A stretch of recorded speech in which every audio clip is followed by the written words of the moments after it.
حضرت اسما رضی اللہ تعالی عنہا بڑی پائے کی صحابیہ ہیں اور حضور اکرم صلی اللہ علیہ وسلم کی رشتہ دار ہیں، اور بڑی جرأت، بڑی ہمت اور بڑی عابدہ، زاہدہ، طیبہ، طاہرہ، اللہ تبارک و تعالی نے بہت ہی ان کو دینی اعتبار سے بڑا نوازا تھا۔ بڑے بڑے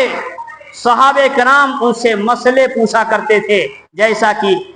ازواج مطہرات میں سے حضرت عائشہ سے مسئلے پوچھا کرتے تھے، اور بڑی عمر پائی ہے۔ مکۃ المکرمہ میں سن 73 ہجری میں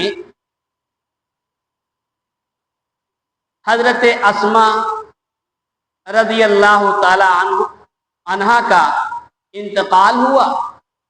تقریباً 100 سال کی عمر میں،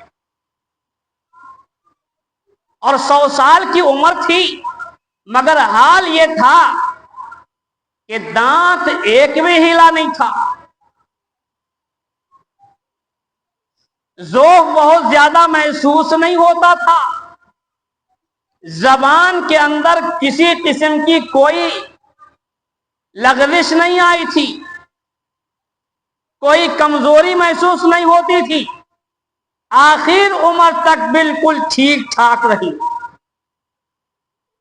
اور ان کے صاحبزادے حضرت عبداللہ بن زبیر کی شہادت کے کچھ ہی دنوں کے بعد تک زندہ رہی، اس کے بعد انتقال ہو۔ اب چونکہ حضرت عبداللہ بن زبیر رضی اللہ تعالیٰ عنہ نے کربلا کے واقعے کے بعد مکۃ المکرمہ میں اپنی خلافت کا اعلان کیا تھا، 7 سال تک خلیفہ کی حیثیت سے رہے۔ دوران میں یزید نے مکۃ المکرمہ پر اپنی فوجوں کے ذریعے سے چڑھائی کروائی، جس سے حضرت عبداللہ بن زبیر خوب ٹکرائے اور خوب زبردست طریقے سے جنگ ہوئی، جس میں حضرت عبداللہ بن زبیر رضی اللہ تعالیٰ عنہ کو کامیابی ملی۔ اس کے بعد میں پھر حجاج بن یوسف کا جب زمانہ آیا اور مروان ابن حکم وہاں کا گورنر تھا، تو اس وقت میں حجاج ابن یوسف کے زمانے میں اس نے بھی مکۃ المکرمہ پر چڑھائی کی تھی اور حضرت عبداللہ بن زبیر کو شہید کر دیا تھا، اور شہادت کے بعد حضرت عبداللہ بن زبیر کو سولی کے اوپر 3 دن تک لٹکائے رکھا، اور اس کے بعد اس ظالم نے مجبور کیا حضرت اسما رضی اللہ تعالی عنہا کو کہ وہ آئیں اور آ کر کے اپنے بیٹے کا انجام دیں، جبکہ انہوں نے تلوار اٹھانے سے پہلے اپنی اماں سے مشورہ کیا تھا، اے اماں یہ بتاؤ مجھے اب کیا کرنا چاہیے؟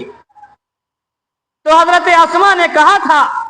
بیٹا اگر تو اللہ کے دین کے لیے یہ سب کچھ کر رہا ہے تو پھر اللہ تجھے اپنے راستے میں شہادت نصیب کرے، اور میں اپنے آنکھوں سے تیری شہادت کو دیکھوں، اور اس پر میں فخر کروں گی کہ اے اللہ میرے بچے نے عدل قائم کرنے کے لیے، انصاف قائم کرنے کے لیے، تیری سرزمین پر تیرا نام، تیرا جھنڈا بلند کرنے کے لیے یہ سب کچھ کیا ہے، تو پھر میں خوش و خرم ہوں، اور میں اللہ تبارک و تعالیٰ سے تیری عافیت اور تیری شہادت کے لیے دعا کرتی ہوں، اور اگر یہ کام تو سب دنیا کے خاطر کر رہا ہے تو پھر مجھے تجھ سے کوئی مطلب نہیں۔ چنانچہ حضرت عبداللہ بن زبیر کو جب حجاج بن یوسف نے شہید کر دیا اور بیت اللہ خانہ کعبہ میں شہید کیا، تو 3 دن تک سولی پر لاش کو لٹکائے رکھا، اور حضرت اسما کو مجبور کیا کہ آؤ اور آ کر کے اپنے لڑکے کو دیکھو آ کر کے۔ چنانچہ حضرت اسما رضی اللہ تعالی عنہا جب وہاں پہنچی ہیں تو انہوں نے ایک تاریخی جملہ کہا، مسلمانوں یاد کرنے کے لائق ہے، کہا بیٹا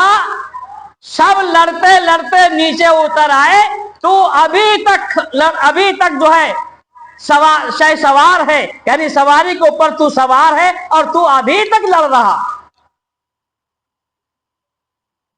سب لڑتے لڑتے نیچے اتر آئے، اپنے اپنے گھر کو چلے گئے، کچھ شہید ہو گئے اور تو ابھی تک لڑ رہا ہے۔ تو اس سے حجاج بن یوسف کو اور زیادہ تکلیف ہوئی کہ یہ تو ماں ہے، آئے گی، روئے گی، چلائے گی، چیخے گی، ماتم کرے گی، گریبان پھاڑے گی، تماچے مارے گی، اور یہاں تو کچھ نہیں ہے۔ ہاتھ اٹھائے، اے اللہ اس شہادت کو قبول فرما، یہ میرے بیٹے کی شہادت ہے، اسے قبول فرما۔ یہ وہ ہے جس کو گھٹی دی تھی پیغمبر علیہ السلام نے۔ حضرت اسماء رضی اللہ تعالی عنہا ایک مرتبہ باغ سے کھجوروں کی گٹھلیاں بین کر کے لا رہی تھیں اور اونٹوں کو کھلانے کے لیے حضور اکرم صلی اللہ علیہ وسلم کی سواری گزر رہی ہے۔ آپ نے کہا اسماء آؤ سواری پہ سوار ہو جاؤ، تو کہا اللہ کے نبی مجھے غیرت آتی، مجھے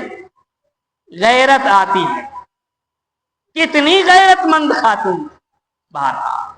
اللہ تبارک و تعالی صحابہ اور صحابیات کی ہم سب کو عظمت نصیب۔ اللہ تبارک و تعالی ان مقدس ترین جماعت کی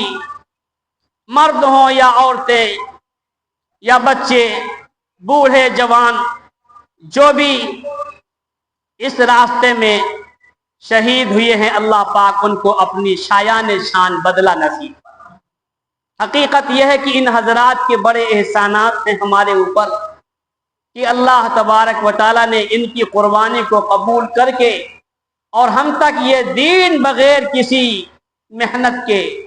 بغیر کسی کوشش کاوش کے، اللہ پاک نے یہ ہم کو فری میں عنایت فرما دیا۔ جن کی ہم کو قدر نہیں ہو رہی ان حضرات سے پوچھو جنہوں نے اپنا سب کچھ قربان کر دیا اس دین کے خاطر۔ اللہ پاک ہمیں آپ کو دین کی صحیح سمجھ فرمائے۔